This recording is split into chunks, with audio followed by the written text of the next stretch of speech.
Well, I've been, I think, very cordial in how I've dealt with issues. I learned that from my father, being a pastor. You don't get anywhere by being ugly.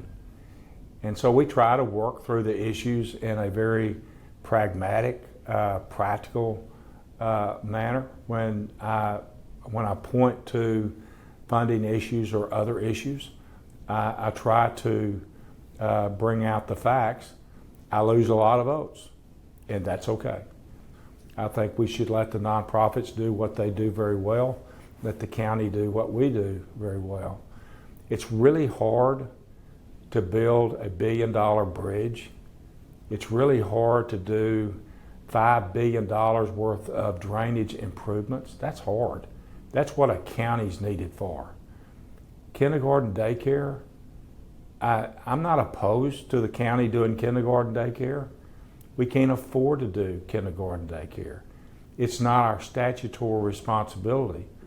We have so many statutory responsibilities that we can't afford to expand that, in my opinion. When you have a court system, and no one can argue that that's a critical part of what the county should do, have the courts, make sure they're manned properly. You have the judges, you have all of that process. The DA, we fund that. The public defender, we fund that. And I'm telling you, we're overwhelmed with funding that. So when you look at the call for, well, we need to do more social programs, there's not money to do kindergarten daycare. So I think on one hand, we are very well organized. We can always add more resources, more assets, but I think we try to be, I've gotten with our team as early as this week, just confirming, do we have our debris sites located? Do we have our shelters identified?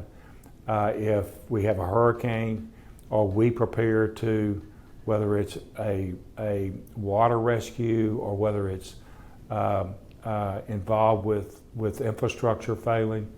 So I think we try to be vigilant. That's a big part of what we do.